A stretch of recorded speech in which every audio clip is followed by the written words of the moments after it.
Magandang araw mga kababos. Narito ang latest news ngayon sa PBA.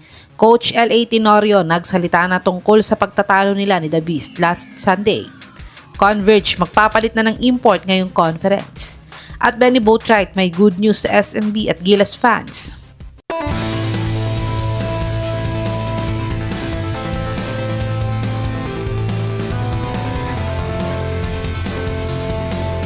Tinambakan nga ng Magnolia Hotshots ang Converge Fiber Xers ng 12 points sa score na 106-94.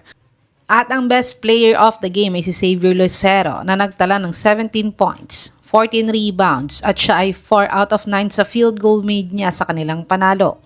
At sa panalong nilang ito ay naka-back-to-back wins na ang Magnolia Hotshots at malaki na ang chance nilang makapasok sa PBA playoffs sa panalo nilang ito ngayong conference.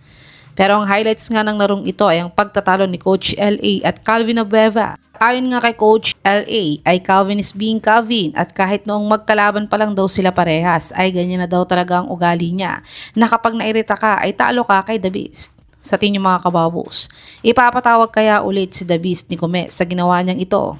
I-comment nyo na po yan sa baba. Dumako naman tayo sa balitang magpapalit na daw ng import ang Converge.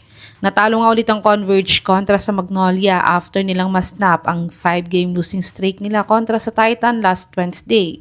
Kaya't sila nga ay bumagsak na ulit sa 11th seed ngayong conference at nanganganib na hindi makapasok sa PBA playoffs. At ito na nga ang naging turning point para kay Coach Delta Pineda para makinig sa mga fans sa hinaing nilang magpalit na nga sila ng import. Ayon nga sa kanya, ay plano na daw nilang palitan si Kyler Kelly bilang import nila. Pero sunod-sunod daw kasi ang game schedule nila. Kaya hindi daw nila alam kung aabot pa daw ang bago nilang import kung sakali. Sa tingin mga kababos, sino or anong import ang dapat ipalit ng Converge kay Kyler Kelly ngayong conference? I-comment nyo na po yan sa baba. Tumungo naman tayo sa balitang may good news daw si Benny Boatwright sa SMB at Gilas fans. Nanalo nga ang San Miguel Beermen kontra sa NLEX sa score na 98-94.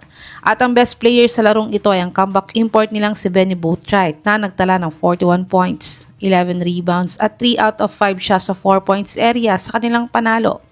At siya nga din ang naging highlights ng larong ito dahil sa comeback game niya para sa SMB.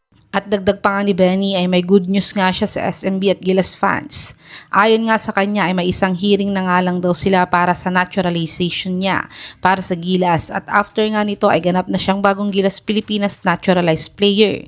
At ito nga ay good news para sa mga Gilas fans dahil may kapalitan na si Kabayan Brownlee. At pati na din sa SMB fans ay good news ito dahil ibig sabihin nga nito ay every Commissioner's Cup ay si Boatwright na nga ang magiging import nila dahil dito. Kaya't congrats at good luck nga kay Kabayan Benny Boatwright sa pagbabalik niya sa SMB bilang import nila at pagiging bagong naturalized player ng Gilas Pilipinas.